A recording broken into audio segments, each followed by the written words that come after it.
My dear brothers and sisters, the Jews of those days and today celebrate three major feasts: the Passover, the Feast of Tabernacles, and the Pentecost. The Passover is that feast, that the angel of the Lord passed over the houses and did not harm them. The Feast of Tabernacles is the feast of the long journey from Egypt to the Promised Land. Also called a Feast of Booths, a Feast of Tents. We celebrate outside. It's a long journey, 9-day journey. And the Pentecost for the Jews was the 50th day of liberation, so to say, from Egypt to Canaan, Promised Land. And every Jew who resided around 20 kilometers from Jerusalem or even beyond would come for the feast. Every male Jew for this feast, because it's a great feast. It was also the feast so-called of thanksgiving to God for the gift of the harvest of the wheat. So for the Jews, this feast was a very important feast too. For us Christians, this feast has some resemblance, so to say.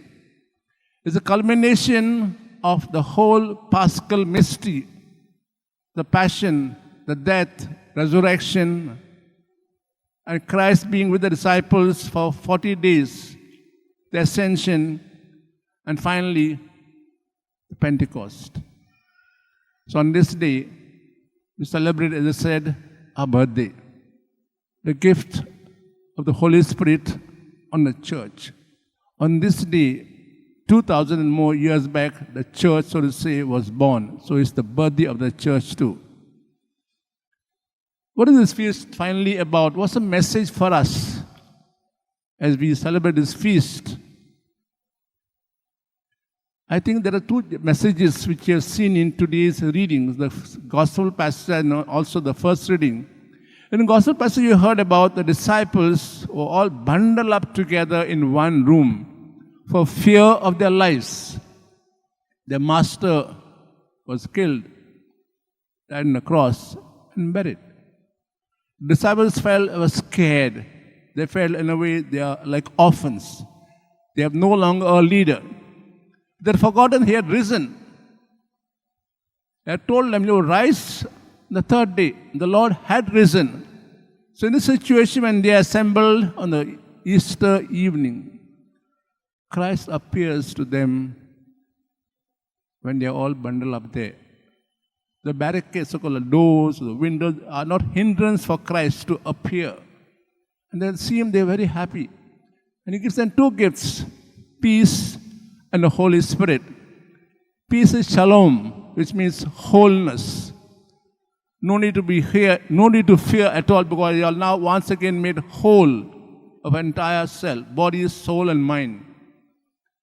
The second is, we heard, he breathed on them and said, receive the Holy Spirit. If you go back to history, the Old Testament, God breathed on man and gave him the Spirit after he was created.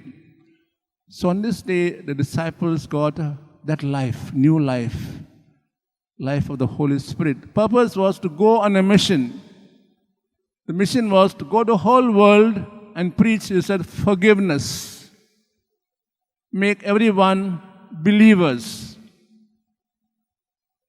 So two gifts, peace, wholeness of self, and the gift of the Holy Spirit. And we know that from that day onwards, they remained for the gift. Holy Spirit came once again on them, and they went out preaching God's love, God's forgiveness, and uniting everyone. The second theme which comes today's liturgy is what we heard in the first reading. We heard all the Jews had assembled for the feast of thanksgiving to God for the harvest. And they spoke various languages, as we heard in the reading. When the Spirit came on the apostles like a fire and rested on them, all of them spoke in various languages. And all who were there understood in their own dialect, so to say. And they marveled, wondered, how can these Galileans speak different dialects? So to say, the Spirit unified all of them together and made them one body.